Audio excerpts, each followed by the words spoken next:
Сайн мэцгаано Микаэн. За би Солонгос улсын Сүнжэнгийн их сургуульд хэвлэл мэдээлэл харилцаа холбоо мэргэжлэр одоо 4-р курс суралцдаг.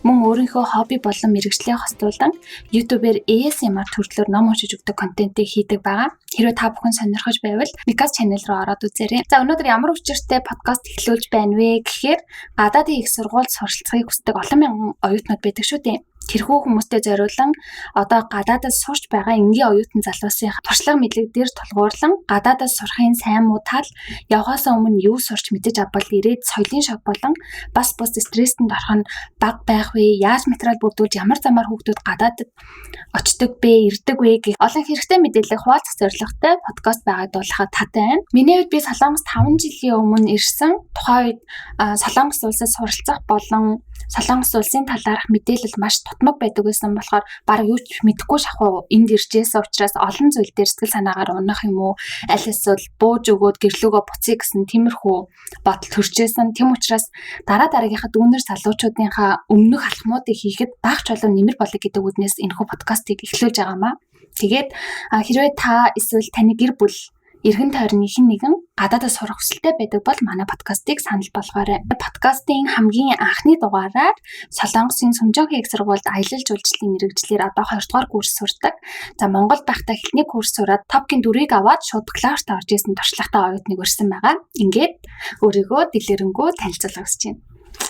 За сайн мэцгаано уу? Намайг Дүүрэн Жаргал гэдэг. Одоогоор Сүнжэнгийн их сургуулийн аялал жуулчлалын менежмент буюу туризм менежмент мэргэжлэр 2 дугаар курстэй суралцж байна. Тэгээд топгийн 4-р төвшөнтэй Монгол дахта хэлээ сураад ирсэн байна.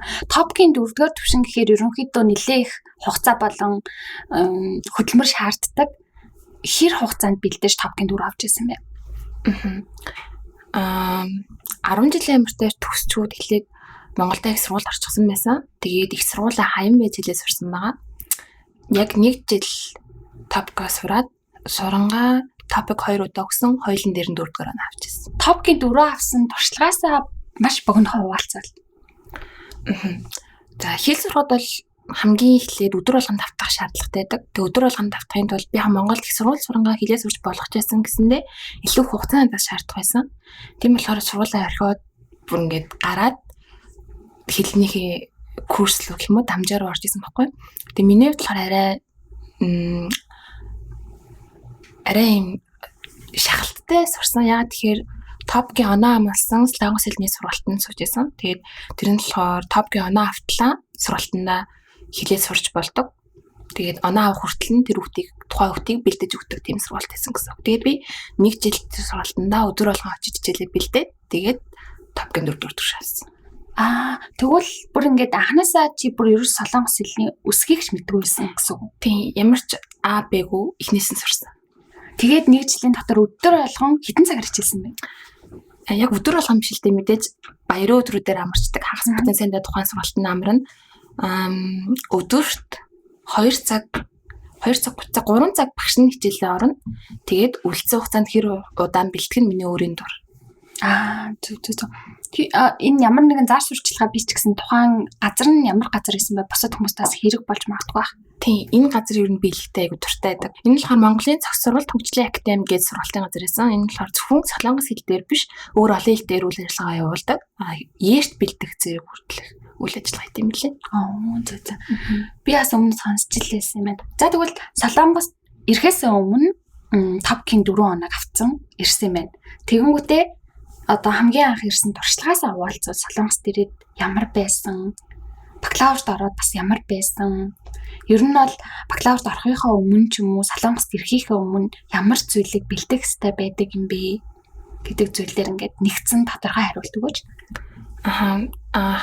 Ямар ч тач гадаадд сурах гэдэг бол Монголд оюутан болохоос шалгандаа штэ. Тэгээд хамгийн түрүүнд бол тухайн улсынхаа хэлийг энд улсад нь очиж хэлний бэлтгэл суух гэж байгаа ч гэсэндээ ядаж л хүн сайн уу баяртай гэж хэлэхэд ойлгочдөг. Тэр хэмжээнд хальтж болсон сурцсан байх хэрэгтэй гэж бодсон. Тэгээд миний бодлоор наашаа ирэхийг өмнө сэтгэл санаагаа бэлтгэх нь хамгийн чухал. Тэгээд олон улсын эсвэл олон өөр сургалт семинарт суугаад одоо зөвхөн Монголда биш дэлхийд өөрийгөө бэлдээд Ер нь бол миний хувьд болохоор тийм жоохон эго өндөртэй зөвхөн ингээд өөрийгөө ер нь юм хийгээд чадчихна би болчихно гэж боддог байсан байхгүй. Тэгээд энд ирээд бол шууд тэр бодлоосоо газар унсан. Тэгээд сэтгэл готрол нэлээ орсон. Тэгээд тийм юмд орохгүй гэж бодож ивэл эртнээс олон нийгэмлэг, олон хүмүүстэй харьцаж ийм хүмүүс байт юм байна. Би энэ хэмжээнд явж байгаа юм байна гэдээ өөрийгөө мэдэрсэн дээр гэж бодож байна. Би бас яг тийм байдалд орж байсан. 10 жил байхдаа ч юм уу ерөөсөө би гэдэг үнэлгийг авч үзэж байгаагүй.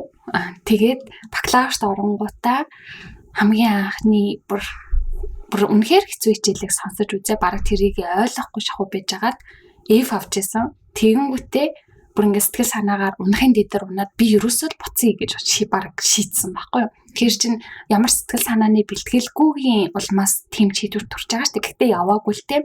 Тийм болохоор миний зүгээс ч гэсэн хамгийн түрүүнд Солонгост ч юм уу аль эсвэл ямар нэгэн гадаад орнд очиход л сэтгэл зүйн хувьд бол маш их ганцаардаж, шантарч бүр ингээд бүүж өгмөр санагддаггүй зөндөө байдаг. Тэр болгонд аль болох төвчээд даваад гарахыг бодоорой гэж зөвлөмөр байна. Тийм. Энд дээр нэг юм нэмжлэл наашаа ирэх зорилгоо яг өөрөө 100% бодож шийдэх хэрэгтэй.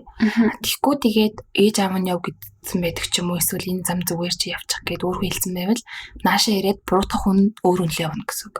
Хэрвээ өөрөө сонгоод өөрөө шийдээд ирсэн бол буруу нь өөр дөрөө бон. Тэгэхээр миний л сонгосон зам. Одоо буруутсан байсан ч ингээд бүх юмнээр унаад гэртээ харьмаар байсан ч ядаж л ичэн штэ аав ээжээсээ за би өөрөө сонгоод ирсэн юм да. Очингууд аав ээж чи өөрөө л сонгосон гэж надад хэлнэ. Тэгэхээр ямартай ч өөрөө сонгоод 100% өөртөө ихтэй бат болоод ирээд унсан ч өөртөө гутраад босон ч өөртөө баярлаад байж байгаа зүгээр гэж бодож байна. За тэгвэл Солонгост ирэхийнхээ өмнө хэлний баг зэрэг мэдлэгтэй байх юм бол ирээд ядаж нэг хоолны газар оронготой тийм захиалын аль эсвэл дэлгүүртээ ороод ийм худалдаж авахтаа хэдвэ гэдгийг үнийг асуухтаа ч гэсэн тодорхой хэмжээний хэлний мэдлэгтэй байх нь маш их дэм болдог юм байна. За хоёрдугаартаа сэтгэл зүг бол маш сайн бэлдэх хэрэгтэй гэдэм байна. За гуравдугаарт өөр зөвлөх зүйл гэвэл яг тухайн орныхоо хэл дээр за энэ хэлтэй орчин болов кино сайн үзээд чихээ онгойлгох.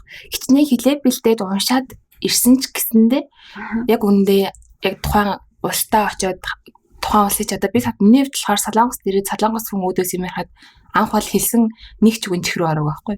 Ерөөсөө ойлгоогүй. Тэгэхээр чихээ онгойлгох, кино үзэх ч юм уу, дуу сайн сонсох ч юм уу тэр тал дээр бас бэлдсэн зүгээр гэж бодож байна. За баярлалаа. Тэгэл яг ерөнхийдөө бол энэ гурван зөвлөгөөг тахад бол тодорхой хэмжээний тус тийм болно гэдэгт бол найдаж байна. За тэгвэл одоо болохоор Солонгост эренгүүтээ шууд бакалаврт орсон шүү дээ. Тэгэхээр Солонгос хүмүүстэй хамт хичээл суугаад нэг танхимд ороод ингээд оюутны амьдралыг ямар байсан бэ? Анхандаа л мэдээж эвгүй байсан. Би тэгээд элсэж орохдоо тухайн жилийнхээ 2 дугаар семестрээс орж исэн. Солонгост болохоор хичээлийн жил 3 сараас эхэлдэг, Монгол 9 сараас эхэлдэг. Би 9 сард элсэж орсон. Тэгээд намайг очиход болохоор манай тэнхимийнхэн аль хэзээний нүүр царайгаа мэдлэгдсэн, нэг мэддэг болсон байхаар би очиход шинээр элсэж байгаа хүүхд ороход надад илүү тийм тусгаарлагдсан гэд босоод өөрийгөө танилцуул гэх жишээний тэгэхэд нэлийн эвгүй санагдчихсан байхгүй. За ирээд тэгээд хамгийн дөрөнд хичээлдээсэн. Тэнгүү нэгдүгээр багшигаа ойлгохгүй. Багш нар болохоор энгийн хүнээс арай өөр одоо академик гэх юм уу хэрэгжилж байгаа үг нь арай ондоо. Арай нэг өөр үгийн сонголттой ярина. Багш нарын ойлгохгүйгаас гадна ямар нэгэн хичээл ороход хүүхдүүдийг ер нь багаар хувааж одоо хооронд нь мэтгэлзүүлэх ч юм уу эсвэл багийн ажил хийх тохиолдол байдаг хичээлийн дундуур.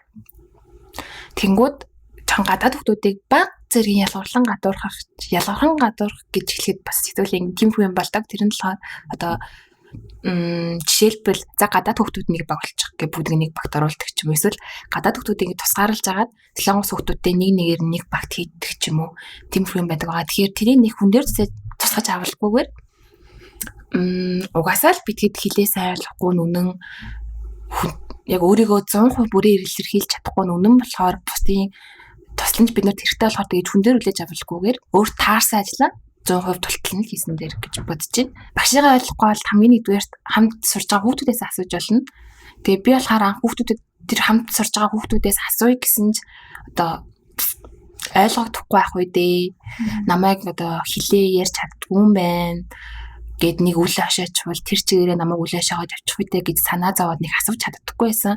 Тэр нь бол нэг санаа зовоод хэрэггүй асуусан л тэр гэж бодож байна. Яагаад гэхээр Солонгост бол гадаад хүүхдүүд аль хэзээний аль дээр үеэс ирээ суралцсан гадаад хүүхдүүдийг нэг тэгж амар хүн дээр хүлээж авах болцсон угаасаа өөр орноос хүүхдүүд ирж сурдаг тасал болсон болохоор яг одооныхаа хэмжээнд юу хийж чадхаараа бүх хийж чадах юм аа л хийж үзээрэй, турш үзээрэй л гэж хэлмээр байна. Ерөөсөө ичгүүгээр хэл сурах хэрэгтэй гэдгийг бол нэгдүгээрт бас тавих хэрэгтэй юм шиг санагдсан үнэн шүү. За тэгвэл сургуулийн хувьд бол янз бүр байдаг тийм. Одоо ингээд солонгосч юм бол маш олон ихтэй сургуультай. Сөүл дотроо, хот дотроо, хотын төвийн тийм сургуулиуд нь бас арай жоохон өөр төвшингийнх байдаг. Хөдөөний сургууль гэж бас байдаг л да. Тэр сургууль жишээлбэл манай сургууль бол баг зэрэг хөдөө байдаг ч гэсэн за сургалтын хувьд ер нь бол бүгд хоорондоо ижилхэндөө байдаг гэхэд бол хэлсдэггүй. Тэгээд ихэнх хүүхдүүд маань сургалтын төлбөр ямар байдаг вэ? Очоод амьдрах зардал хэрэг гардаг вэ гэх асуултыг бол айгүйх тавьдаг л да. Энэ тал дээр чиний яг жишээн дээр сургалтын төлбөр тэгээд ер нь амьдралын тэр хэрэгцээ энэ зардлууд хэрэг гарч ирсэн би одоо ер нь өдөрт одоо бас Монгол төгрөгөөрөө бодонгод би яг ингээ өдөрт тэтэн дөрвний үнэтэй хоол иддэг шүү дээ гэд хэлвэл ямар бидгээс төлбөрийн хувьд тодорхой мэдээлэл өгвөл за яг анх ирээд байж хаад бол нэлийн мөнгө хүрэгдэнэ. Миний хувьд болохоор сургалтын төлбөр эхний семестр маань сургуулиас 100% хөнгөлж өгч байсан. Маань сургуулийн давуу тал гэхээр анх элсэж орж байгаа. Маань сургууль тэнцэн л элсэж орж байгаа хүүхдүүдэд эхний семестрийн төлбөрийн 100% хөнгөлөөд өгдөг.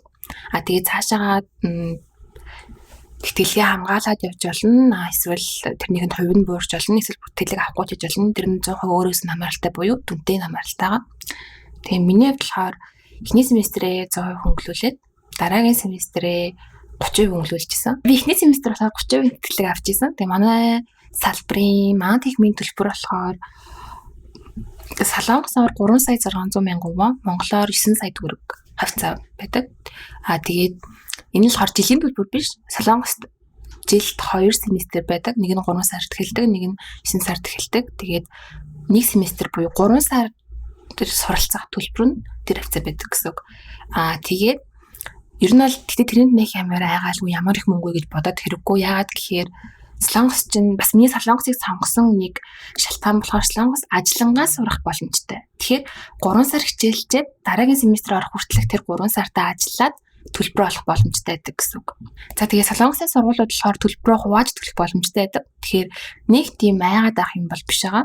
За миний хувьд өдөр тутмын зардал өдөрт 10,000 вон хавцаа үрдэг баха. Тэгээ тэр нь болохоор хоол унд болон унаа эсвэл снэк тиймэрхүү юмд явдаг байгаа. Тэгээ тэрнээс гадна бас утасны төлбөр гээд сард бас нэг 30-40 мянган вон өрн мэдээж амьдарч байгаа юм чинь дугаар хэрэгтэй.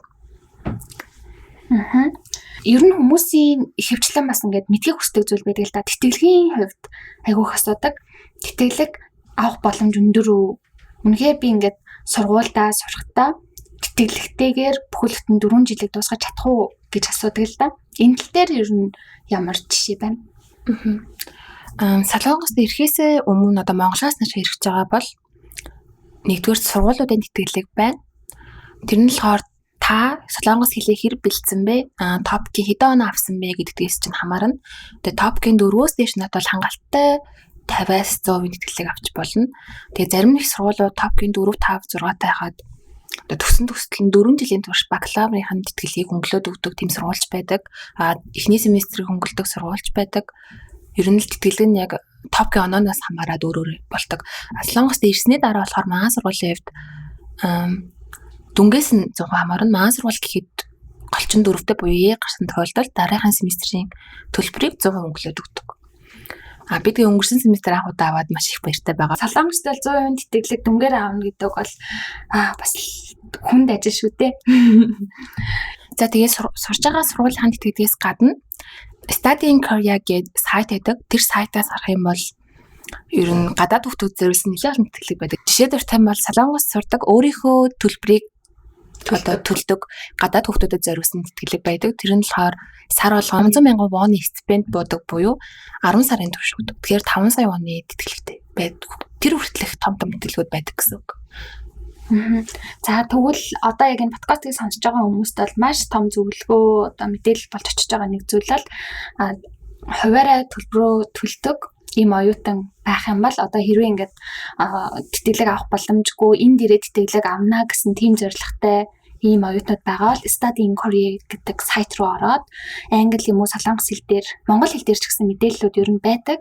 Маш сайн ухаад үзье зөвлөж байна. Ингээ бүгдийн энэ подкастаар дамжуулж хэлж өгч чадахгүй учраас тодорхой хэмжээний мэдээллийг бас өглөө. За явж болох маш олон орн байхад яагаад солонгосыг сонгосон бэ? Энэний солонгосын бас сайн тал болон давуу талыг өөрийн биеэр мэдрэхэд ямар зүйл байсан бэ? За солонгосыг яагаад сонгосон бэ гэхээр нэгдүгээрт манай ээж зөвлөж исэн. Солонгосын хувьд болохоор Монгол оюутанд арай ээлтэй, арай нэг дулаахан ядчил Азиуд болохоор арай нэг дөхөн байдаг болохоор гэж манай ээж хэлсэн. Би бол тэрийг бас сонсоод ахаа гэж бодож исэн. Тэгээд бас хоёрдугаарт миний хамгийн одоо чухал point болохоор ажиллангаас суралцах нөхцөл яг энэ бүрдсэн байдаг. Сургуулиас нь хүртэл хичээлийн цагаар одоо хичээлийн үед эсвэл панхагийн амралтын үед хэдэн цаг ажиллаж болох вэ гэдгийг хүртэл заагаад өгчихсэн байдаг. Тэгэхээр төлбөртэй бас наа завалтгүй. Үнэхээр өөрөө л хичээж ажиллаж чадах юм бол сурчин хажуугаар нь төлбөрөөж олчихно. Тэгээд 3-дугаарт хэлний мэдлэг авч болно. Би болохоор англи хэлний бас мэдэгтүүц мэдлэгтэй. Тэнгүүд солонгос хэлний ааж байхгүйсэн гэсэн шүү дээ. Тэгэхээр өөр нэг хэлийг сурч чадж байгаа. Тэгээ миний мэргэжлийн хувьд болохоор аялал жуулчлал ягаад ч юм аялал жуулчлал гэхээр хамгийн түрүүнд солонгос улс санаанд буудаг. Тэр талаар илүү хөгжчихсэн юм би санагддаг. Тэгээ мэргэжлийн сонголтын хувьд ч гэсэн солонгос илүү төхөн байсан л та. Тэгээд миний мэргэжил ч гэсэн өөрөө олон хэл сурах шаардлагатай ёстой мэргэжил байхгүй. Тэгэхээр англи хэл тэгээд зөвхөн солонгос хэлийг сурч болох боломжтой болсон болохоор солонгос руу ирсэн ба. Тэгээд давуу сул тал гэвэл өөр улсын хүүхдүүдтэй давуу тал гэвэл өөр улсын хүүхдүүдтэй суралцж гин. За тэгээд солонгос хүүхдүүдтэй суралцахаар хамгийн нэгдүгээрт Монголд бас сурвал одоо хамт сурч байгаа хүүхдүүдтэйгээ маазрах ч юм уу те ингээл тийм дундаа ороод хичээлээ хайж чадах хэлээд шүү дээ. Энэ болохоор ямар ч тийм байхгүй. Яг солонгос хүүхдүүдтэй ярилцахтаа яг асуух гол юм асууна. Нөгөө хүн яг зөв тодорхой хариулт өгнө. Тэгээ хоёрдугаарт хүнийг хүндэтгэж бас хүнээр хүндэтгүүл сурж байгаа солонгос хүүхдүүдтэй суралцсанараа тэгээд ер нь солонгосчууд яг миний бодлоод яг тийм амиа бодох үзэл ихтэй тэгэхгүй. Яг зөвхөн өөрийнхөө биеийг нэг сайн авч явах тийм туршилттай гэх юм уу одоо яг хийх ёстой юм аа хийх цагт нэгээд хэний ч өмнө эвгүй байдалд орохгүй яг тийм бодол солонгос хүндлэн соцсон байдаг. Тэгээ монголчууд болохоор ер нь л тоохгүй ер нь л хийгүүл гэдэг штеп. Яг тэр зангаа бүр өмсөн хаяад яг хийх ёстой цагтаа хийх ёстой юм байна. Тэгээд одоо өөрийгөө би л өөрийгөө дэвшүүлж би л өөрийгөө дээш нь өрөхгүй бол өөр юм миний өмнөөс юу ч хийж өгөхгүй гэж. Тийм бодол суусан. Одоо хариуцлагатай байх гэх юм уу? Тэгээ сул тал гэвэл мэдээж энд байгаа нэг хоног бүр чинь Монголд байгаа гэр бүлтэйгээ байхгүй байх нэг хоног бүр гэжтэй. Тэгэхээр гэрийнх нэгээ санана одоо хамт байх хүмүүсээ одоо хайртай хүмүүстэйгээ хамт байх хугацаанаас чинь хасагдчихж байгаа гэд бодохоор бас тэлэр унах юм болно л да. Тэгээд яаж бодсон ер нь хаан чадсан бүх юм л давуу бас сул талтай. Яг өөрөө сонгоод иргээд гисэн шүү дээ. Өөрөө сонгосон юм чинь готрохгүйгээр өөрийгөө босгоод сэтгэл санаагаа бэлдээд ирсэн дээр гэж би бодож байна. За тэгээд өөрийнхөө биеэр туулж үтсэн туршлага мэдээллийг манай одоо сонсож эхлэх гэж байгаа сонсогчдод зөвлөгөө олгон бидэнд хүргэсэнд маш их баярлалаа. Тэгээд ингээд ерөнхийдөө солонгос тийм үү аль эсвэл ямар нэгэн гадаадын орнд суралцах хүсэлтэй байгаа оюутнуудаа зориулаад сүүлийн үг гэмээр манай подкастыг дуусгаж нэг өгүүлбэр ч юм уу сэтгэлийнхээ үгийг бидэнд хэлж өгөөч гэж хүсэж байна. Ер нь бол юу ч хийсэн алдна бас онно. Тэгэхээр өөрөө сонголтоо хийгээд өөрийн онвол өөртөө баярлаад алдвал өөрийгөө зэмлээд ер нь өөрийнхөө толгойг мэдэх тийм байгаа ч л гэж хэлээ да. Тэгээд яаж завах нь ер нь юу ч хийсэн л завах болохоор аз одоо өөрөө баярлаж өөрийнхөө сонгосон замаар завах уу эсвэл өөр хин нэг буруутгаж завах уу гэдэг нь өөрийнх нь дор болохоор өөрөө өөртөө итгэлтэй байгаач ээ, өөрийнхөө замыг өөрөө сонгооч ээ. Тэгээд зүгээр л урагшаал өдөр болго яваач ээ гэж хэлмээр байна. Угаасаа нэг хүн чинь нэг баринд угаасаа байдгүй мөлий. Нэг бол урагшлна, нэг бол хойшлно. Тэгэхээр урагшилж яваач ээ л гэж хэлээ да. За баярлалаа. Ингээд өнөөдрийн хамгийн анхны подкастт зочин болж ирсэн дүрээдээ. Цаашдынх нь хичээл номонд өндөр амжилт хүсье. Төгсөн төгслөө 100% тэтгэлэгтэй суралцахыг хүсэж байна. Ингээд бүгдээрээ дараагийн подкастаараа Солонгос цагийн ажил хийх болон төлбөр олох боломж ер нь хэр байдаг, хэрэгцээнийхээ мөнгнөөс гадуур хэрэг мөнгө цуглуулах боломжтой байдаг гэх мэтчлэн сонирхолтой мэдээлэл бас хүргэх болно. Зөвхөн Солонгос биш өөр бусад улс орнд суралцдаг оюутнуудтайгаа ярилцах болно. Манай подкастын гарчгийг хараад өөрийнх нь одоо сурахыг хүсэж байгаа улс орны талаар ярьсан ярилцлага байх юм бол сонсохыг хүсэж байна. Ингээд бүгдэнд нь баярлалаа. Баяртай. За баярлалаа.